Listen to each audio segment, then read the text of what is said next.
Bueno, muchas gracias a todos por estar aquí. Antes de empezar la charla, pues voy a dar las gracias por el premio, que tenía algo así pensado en la cabeza. Gracias a la Fundación Unicaja por hacer posible este festival, al Parque de las Ciencias, que he tenido la oportunidad de darme un paseíto y la verdad es que me ha parecido impresionante y bueno, como no le dan premios aún a todos los días, yo estoy poco acostumbrada a esto, pues la verdad es que siempre me gusta dedicarlo a esas personas que me han ayudado, ¿no?, en todo esto. Y bueno, voy a ser muy breve antes de empezar, simplemente acordarme de 3 o 4 personas en mi vida que me están ayudando a cumplir mis sueños y a poder llegar a alcanzar proyectos y recoger premios como este. La primera, pues desafortunadamente no está conmigo, pero me enseñó el valor del esfuerzo de trabajar cada día, es mi abuela, y bueno, creo que ella estaría muy orgullosa de todo esto. La segunda es mi hija, que tiene 2 añitos y va a estar aquí. La verdad es que todo lo que hago a partir de que nació es por ella y espero también servirle de inspiración en un futuro. Por supuesto, a mis padres, todos los que estáis aquí, pues valorad esa posibilidad que tenemos todos de formarnos, de educarnos, por darme toda esa formación a lo largo de mi vida y poder llegar a convertirme en la persona que soy hoy en día.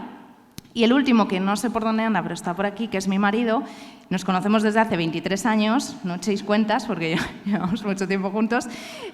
Bueno, pues gracias por ayudarme en todos mis proyectos, por impulsarme, por sentir los tuyos y por mirar a las estrellas conmigo. Así que, bueno, unas palabritas.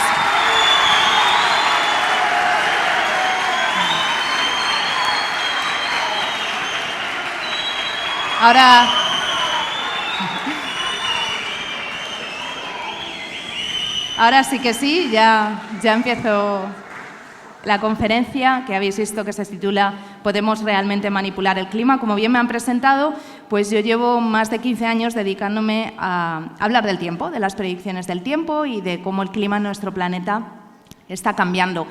Hoy no voy a hablaros de esto, voy a hablaros de un tema un poquito más controvertido, más desconocido quizás para muchos de nosotros, que es la manipulación del clima. Os voy a hablar de la situación climática que tenemos hoy en día, de lo que está pasando y de algunos proyectos innovadores que están surgiendo para intentar combatir el cambio climático. Y además os plantearé una serie de preguntas sobre si realmente los seres humanos debemos manipular el clima, si debemos jugar a ser dioses, si esto tiene consecuencias impredecibles. Pero antes nos vamos a poner en contexto. Este puntito tan sumamente pequeño somos nosotros. Esta imagen fue bautizada por el famoso astrofísico Carl Sagan como un punto pálido azul en medio del universo. Fue tomada por la sonda Voyager cuando estaba a 6.000 millones de kilómetros de distancia de nuestro planeta. Y como veis, pues en términos astronómicos somos muy poquito, pero para nuestro planeta lo representamos absolutamente todo. Un planeta que luce de esta manera desde el espacio. Esta fotografía es la primera foto que tenemos de nuestro planeta tomada desde el espacio por la misión Apolo 17 en 1972. Pudo verse la totalidad de la Tierra como nunca antes la habíamos visto. Aquí pues vemos esos océanos, esas nubes, una Tierra que no entiende de fronteras y una Tierra que en aquel momento, en los años 70, tenía un clima muy diferente al que tenemos ahora, a pesar de que han pasado muy poquitas décadas. Porque, ¿qué es exactamente lo que está pasando con el clima en nuestro planeta? Sabéis que estamos en una situación de cambio climático, de calentamiento global, pero os voy a contar qué es lo que ha ido pasando en los últimos años. Debemos saber que nuestro planeta ha pasado por muchos cambios climáticos a lo largo de nuestra historia. Hemos tenido periodos de calentamiento, los colores rojos, periodos de enfriamiento, los colores fríos. Pero como veis abajo, todos se han producido a lo largo de millones de años. Actualmente nos encontramos en un momento de calentamiento global sin precedentes. ¿Por qué? Porque el ritmo al que se está produciendo no tiene nada que ver con lo que ha pasado en el pasado. Se está produciendo en muy poquitos siglos. Y además, nunca antes una especie que habita la Tierra ha sido el impulsor de este cambio climático. En este caso, nosotros. Estos cambios climáticos pues, se han producido por impactos de meteoritos, erupciones volcánicas, pero nunca antes una especie habitada aquí en la Tierra había propiciado un calentamiento global. Esto no quiere decir que seamos absolutamente señalados con el dedo y culpables. Sí, somos los responsables, pero esto también nos da herramientas para poder solucionar las cosas. Hemos tenido tantos cambios climáticos que ha llegado momentos en nuestra historia en los que la Tierra se ha congelado por completo, desde los polos hasta las regiones ecuatoriales, una auténtica bola de nieve. Así que sí, nuestro planeta tiene una variabilidad natural, pero repito, nunca antes se había producido de forma tan rápida un calentamiento global como el que estamos viviendo en la actualidad. ¿Y por qué se ha producido? Pues para poder entenderlo nos tenemos que remontar a la Revolución Industrial, principios del siglo XIX. ¿Qué ocurrió? Que empezamos a crecer socialmente, económicamente, industrialmente, políticamente. La sociedad encontró una nueva forma de energía que en ese caso era el carbón y se empezó a quemar. Al quemarse el carbón se empezaron a emitir gases de efecto invernadero a la atmósfera. Los gases de efecto invernadero debemos saber que por sí solos son buenos para nuestro planeta. De hecho, ninguno de los que estamos aquí existiríamos si no existiera el efecto invernadero. ¿Por qué? Porque, os lo voy a explicar de forma muy sencilla, lo que ocurre es que el Sol calienta a nuestro planeta, parte de ese calor lo absorbe la Tierra y parte es reemitido de nuevo a nuestra atmósfera. La atmósfera tiene una serie de gases, como puede ser el vapor de agua, el dióxido de carbono o el metano, que son gases de efecto invernadero, que absorben de nuevo el calor, de tal forma que se crea como una especie de capa que retiene ese calor en la Tierra y que hace que la vida pueda desarrollarse tal y como la conocemos. De hecho, si no existiera el efecto invernadero, la temperatura media de la Tierra sería de 18 grados bajo cero. El problema viene cuando esos gases se incrementan. Si hay más gases, absorbemos más calor y, por lo tanto, el planeta se calienta. ¿Cómo sabemos que el planeta se está calentando? Pues lo sabemos gracias a la ciencia. La ciencia nos da las herramientas para poder tener información, para poder tener datos y para poder saber lo que está pasando. Esta es una de las curvas más famosas que existen en la ciencia, es la curva de Keeling.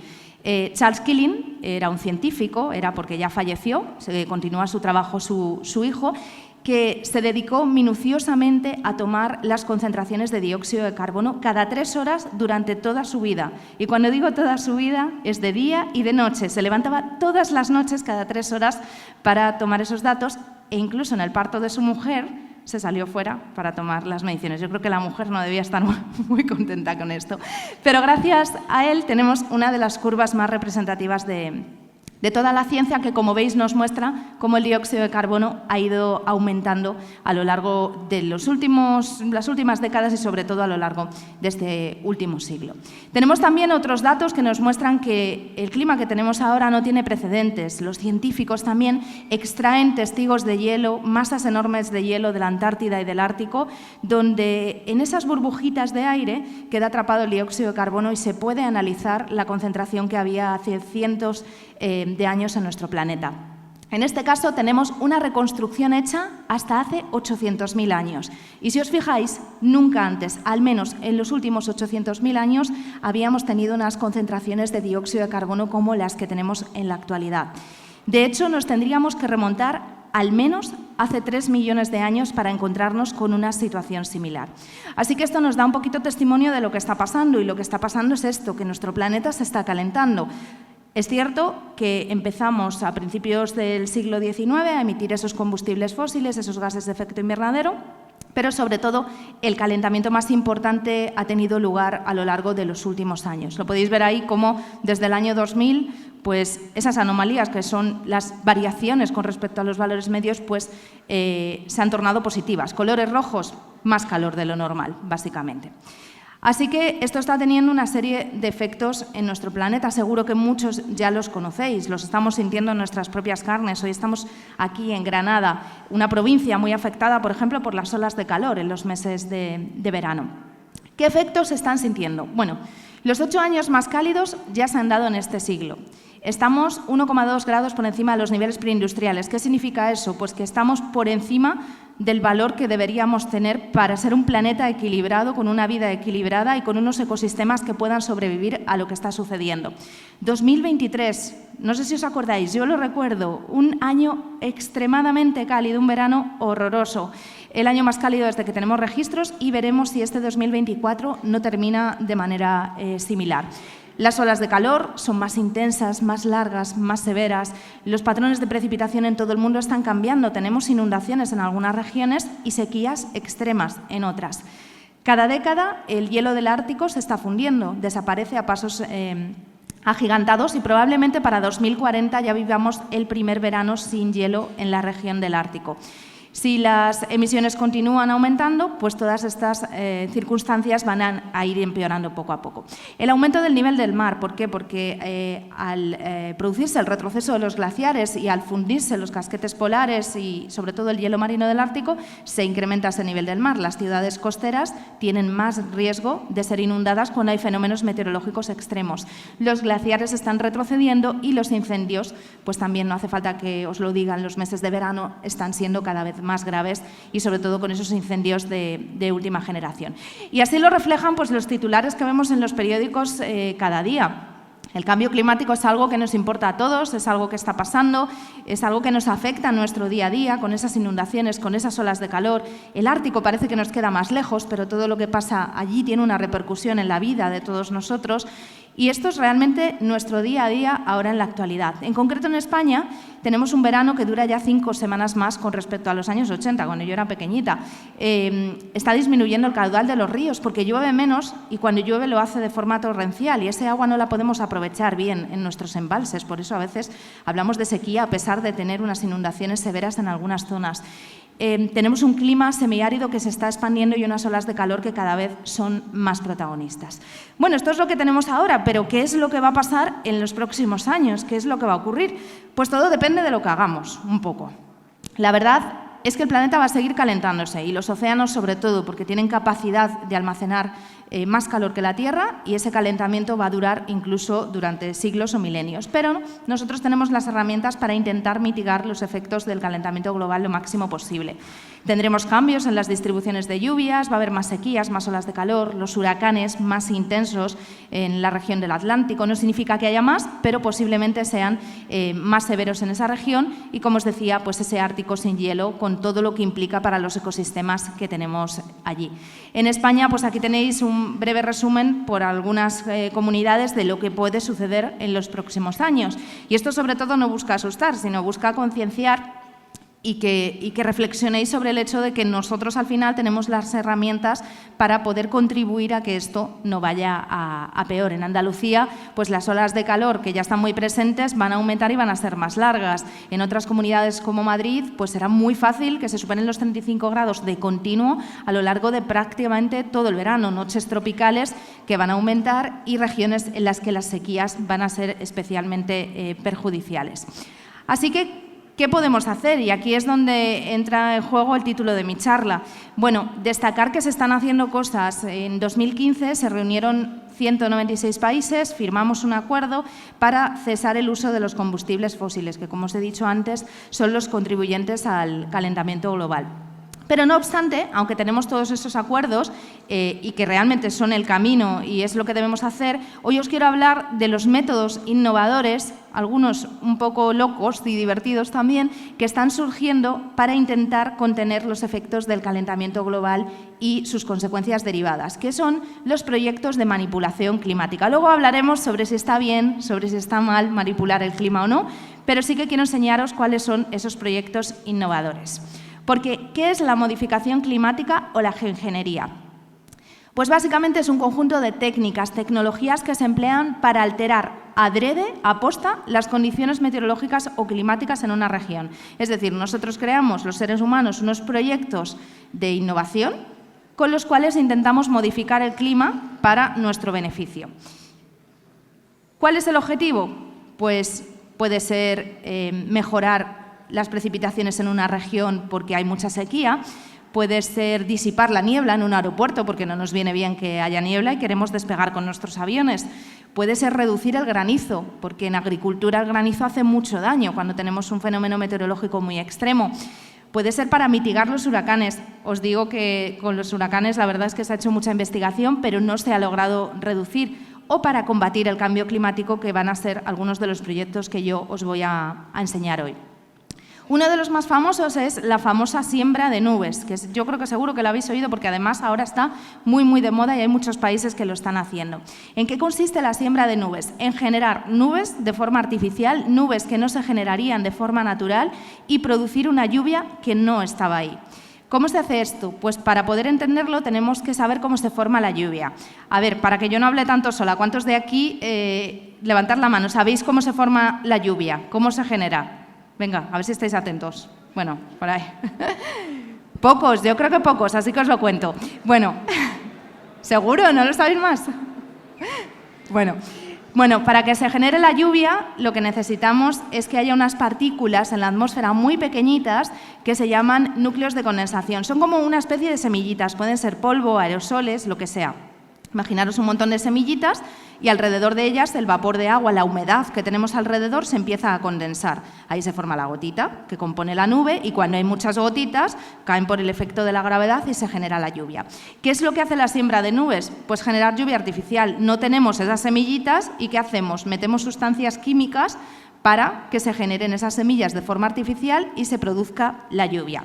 Se suele hacer con aviones, también con cohetes, se lanzan y se inyecta una sustancia que se llama yoduro de plata, que crea esas gotitas, esa nube y después la lluvia de forma artificial. No es algo nuevo, se empezó a investigar en los años 40 por parte de dos científicos que trabajaban en la General Electric. A partir de 1950, ¿qué pasa? Que los gobiernos empezaron a dar cuenta de que, bueno, esto podían usarlo en su beneficio. Y uno de los primeros proyectos que se llevó a cabo fue este. En la guerra de Vietnam, Estados Unidos sembró nubes para producir lluvia artificial e inundar los caminos del enemigo, de los vietnamitas. ¿Por qué? Porque así les cortaban el tránsito y ellos no podían transportar sus mercancías. ¿Lo lograron? Sí. Este proyecto, que se conoce como Proyecto Popeye, logró producir entre un 35% más de lluvias en esa zona. Esto, no sé si lo sabéis, pero no les sirvió de mucho porque ganaron los vietnamitas, pero sí que sirvió de base para que se prohibiera terminantemente por parte de Naciones Unidas que la siembra de nubes se utilizara con fines bélicos. No obstante, se está usando con otros fines, no hostiles, ni para la guerra, ni bélicos, pero a día de hoy muchos países están sembrando nubes en su territorio. China, Estados Unidos, Israel, Emiratos Árabes Unidos. Hay muchísimos países que producen lluvia de forma artificial. De hecho, por ejemplo, China en 2009, en sus Juegos Olímpicos, pues vieron que iba a llover, miraron la predicción del tiempo y dijeron, bueno, en la ceremonia inaugural nos va a caer la de Dios. ¿Qué hacemos? Pues vamos a aprovechar esa humedad que hay en el aire, vamos a sembrar nubes y que llueva unos días antes. Y así nos quitamos esa lluvia y podemos inaugurar los Juegos Olímpicos pues con un cielo despejado. Y lo consiguieron. En 2009 también sembraron nubes para producir una nevada, pero si lo buscáis en Internet lo vais a encontrar, se les fue totalmente de las manos, se colapsó la ciudad, bueno, un caos. El caso es que China lo está haciendo y ahora tiene un proyecto muy, muy grande y es que pretende sembrar nubes en más de la mitad del territorio chino, algo que equivale pues a casi 3 veces México, para que os hagáis una idea. Nunca antes ningún país ha hecho una siembra de nubes tan grande. Se han sembrado nubes, se ha creado lluvia artificial en algunos lugares, pero de forma muy local. Nunca se ha hecho algo como esto. Claro, los países que están alrededor están súper preocupados. La India dice, si China produce lluvia artificial, ¿me la va a quitar a mí? ¿Va a dejar de llover aquí? Para poder responder esta pregunta, que tampoco es que tenga una respuesta 100% certera, tenemos que acordarnos de este señor. Este señor es Edward Lorenz, padre de la teoría del caos, de las matemáticas. Edward Lorenz, que os sonará por el famoso efecto mariposa, que dice que cuando una mariposa bate sus alas en Nueva York, se puede desencadenar un tifón al otro lado del mundo. Esto lo que quiere decir es que pequeños cambios en un sistema como es nuestra atmósfera pueden desembocar en cambios muy gordos, muy importantes. Así que si modificamos el clima y producimos lluvia en una región, esto puede dar lugar a unos cambios que son totalmente impredecibles y que no podemos controlar. En la actualidad tenemos más de 50 países que llevan a cabo esta técnica y, de hecho, uno de los más famosos, aparte de China, es Emiratos Árabes Unidos. En Emiratos Árabes no llueve nada porque es que está en medio del desierto. O sea, a la persona que se le ocurrió construir estas ciudades allí, pues mal, porque realmente son ciudades insostenibles, no hay agua, no hay sustento para poder mantenerlas. Entonces, ¿qué hacen en Emiratos Árabes? Pues dicen, bueno, como no tenemos lluvia, vamos a producirla, vamos a generar lluvia artificial. Y lo hacen, pero allí son un poquito más innovadores y en vez de cohetes y en vez de aviones, pues utilizan drones. ¿Os habéis peinado alguna vez con el peine y habéis visto la electricidad estática que se queda el pelito pegado al peine, ¿no?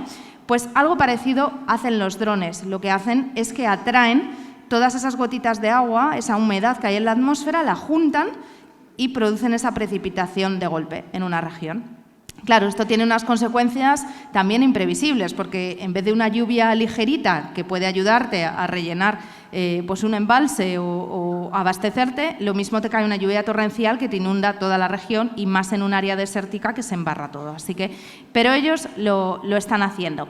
En España no hacemos siembra de nubes, pero sí que usamos los cañones antigranizo y lo hacemos desde hace muchísimos años.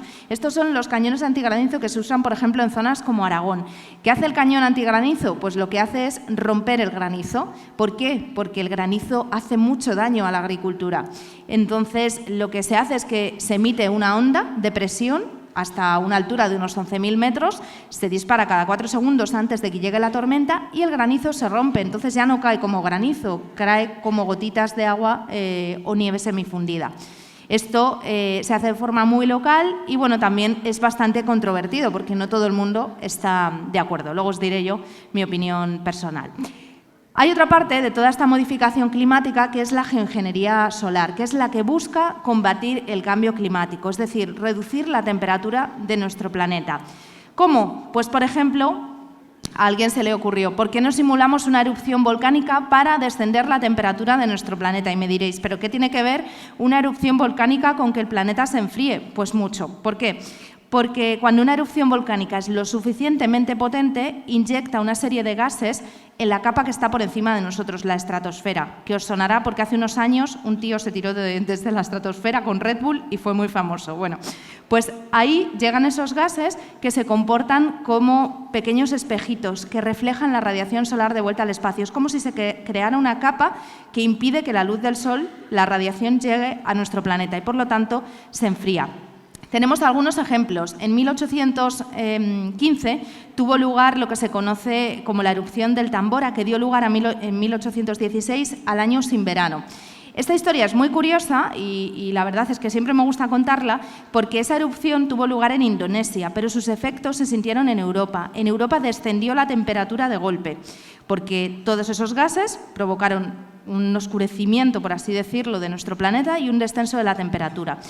Tanto descendió la temperatura que se alteraron los patrones climáticos. Empezó a llover, había inundaciones, se perdieron las cosechas, llegaron hambrunas. Y como inciso en esta charla, os contaré que en Londres había una escritora muy famosa que estaba con su marido y no le gustaba para nada pues ese tiempo que había en Londres. Entonces le dijo, venga, nos vamos a ir a Suiza, a una villa que alquilaron, a ver si allí tenemos mejor tiempo. Se fueron para allá y allí se encontraron con un tiempo totalmente adverso. Esta escritora era Mary Shelley, famosa por escribir Frankenstein. ¿Qué ocurrió? Que como tenían ese tiempo tan tormentoso, ella y sus amigos se retaron a escribir una historia de terror y en ese momento fue cuando nació El vampiro de Polidori, que es el precursor de Drácula, de Bram Stoker, y Frankenstein. Así que esto era un inciso, pero que sepáis que erupciones volcánicas muy potentes pueden descender la temperatura de nuestro planeta y dar lugar a historias tan increíbles como esta. Otra erupción muy importante fue la de 1883 del Krakatoa, que también descendió la temperatura de la Tierra, o más recientemente en 1991. Así que alguien pensó, bueno, tenemos calentamiento global, ¿por qué no simulamos una erupción volcánica que no exista, la generamos nosotros, para que el planeta se enfríe? ¿Qué podría salir mal aquí, no? No parece como muy buena idea. Bueno, esto tiene un nombre muy técnico, pero básicamente consiste en inyectar esas partículas que os he dicho que actúan como reflectantes en la atmósfera para disminuir la temperatura de nuestro planeta y bloquear la radiación solar. Todavía no se ha hecho. De hecho, hubo un personaje muy famoso, que os lo voy a enseñar, que dijo literalmente, yo quiero tapar el sol para combatir el cambio climático. Lo que quería era hacer esto. Y esta persona era Bill Gates. Bill Gates dijo, bueno, pues vamos a lanzar un montón de toneladas de carbonato cálcico, que actúa como ese aerosol, a la atmósfera para bloquear la radiación solar y que se enfríe nuestro planeta. Claro, pero Bill Gates no lo quería lanzar desde Estados Unidos. Bill Gates se fue a un país nórdico y la cosa salió mal, porque los nórdicos dijeron que ni muchísimo menos iban a lanzar pues esas sustancias que no sabía las repercusiones que podía tener sobre las comunidades que vivían allí. Así que es un proyecto que se ha planteado, pero de momento todavía no se ha hecho. Hay otros proyectos también muy locos, como una flota de burbujas espaciales para tapar el sol, pero ojo que se está desarrollando, y lo está desarrollando nada más y nada menos que el Instituto Tecnológico de Massachusetts, que si no lo sabéis es un centro de muchísimo prestigio. Lo que se quiere hacer aquí es hinchar un montón de burbujas, unirlas entre sí, lanzarlas al espacio en un punto en el que se equilibra la atracción gravitacional de la Tierra y de la Luna y que bloqueen un 2% de la radiación que llega a la Tierra. Vale, aquí también podemos decir, bueno, lo lanzamos allá al espacio, está lejos de nosotros, puede que no pasen cosas, pero puede que sí, porque desafortunadamente en los últimos años y sobre todo en este siglo hemos lanzado muchísimos satélites, tenemos un montón de naves orbitando por allí y muchísima basura espacial. ¿Qué pasa si la basura espacial choca con este tipo de cosas que tenemos planeadas lanzar al espacio? Bueno, pues el debate también está abierto. Debate que también comprende, por ejemplo, a esto. ¿Qué pasa si ponemos una sombrilla espacial para bajar la temperatura del planeta? Y ojo que esto de verdad que no es cachondeo, que es que se está llevando a cabo y es un proyecto real. Esto es lo que se quiere hacer, poner como una especie de sombrilla hecha con velas solares que lo que hagan es amortiguar la entrada de la radiación solar a nuestro planeta y que así se enfríe un poquito y que así contengamos el calentamiento global que estamos viviendo. Aquí pasa un poquito lo mismo que con las burbujas espaciales. Pues imaginad, si entran partículas a una velocidad altísima, como las balas de un rifle, que no llegan a llegar a la superficie de la Tierra porque se desintegran por nuestra atmósfera, pero sí podrían romper esta sombrilla espacial y generaríamos aún más basura espacial, algo que se puede convertir en un problema bastante grave en el espacio. Así que nos podemos preguntar, ¿es la geoingeniería solar una solución al cambio climático? Pues ya os lo digo yo que no lo es, porque después de todo lo que necesitamos es que haya menos gases de efecto invernadero. Esto no absorbe esos gases, no invierte la situación, lo que hace es crear como un parche que nos da un poquito más de tiempo. Pero claro, merece la pena que nos metamos en estos proyectos sin saber las consecuencias que pueden tener antes de tomar las decisiones que debemos tomar. Bueno, pues yo, en mi opinión personal, no, porque la verdad es que se abre una puerta que luego es difícil de cerrar, no sabemos las consecuencias que pueden tener, pero sí que son muy llamativos en cuanto a proyectos de investigación. Hay otras formas de modificar el clima y algunas se han hecho. Una de ellas es blanquear las nubes. ¿Por qué? Porque el color blanco refleja más radiación solar. Si habéis ido a esquiar, lo habréis visto, os habréis quemado más en la nieve. Eso es porque un color blanco refleja más, un color oscuro absorbe más radiación. Entonces, lo que se quiere es blanquear las nubes más para que reflejen más radiación y el planeta no reciba tanto y se enfríe. ¿Cómo se hace esto? Pues sobre todo se coge agua de mar, se tira para la atmósfera y el agua de mar, la sal, hace que aumente la reflectividad de las nubes. Es algo que se ha probado, pero la comunidad científica pues tampoco parece muy convencida. Luego tenemos otro, que es fertilizar el océano. Pues en 1988 un oceanógrafo muy famoso en una conferencia le dijo a la gente, así como estoy yo, a mí me dais media cisterna de hierro y os traigo una era glacial ahora mismo. Claro, la gente dijo, pero ¿qué nos está contando este hombre? Bueno, pues es que resulta que el hierro estimula la formación de fitoplancton. El fitoplancton es uno de los principales contribuyentes a absorber dióxido de carbono. Es decir, el fitoplancton nos ayuda, primero porque nos permite respirar, o sea, nuestros bosques son pulmones, pero más aún es el océano y el fitoplancton, y además absorbe dióxido de carbono, algo que ayuda a mitigar el calentamiento global. Así que pensaron, bueno, pues vamos a echar mucho hierro, mucho fósforo, mucho nitrógeno para potenciar que el fitoplancton crezca más, absorba más dióxido de carbono y nos ayude. Se ha hecho, pero la verdad es que los proyectos que se llevaron a cabo, sobre todo a lo largo del siglo pasado, fueron complicados y no nos dieron los resultados que queríamos. Así que, de momento, es una técnica que está ahí, pero con mucha polémica. Se ha dejado al margen.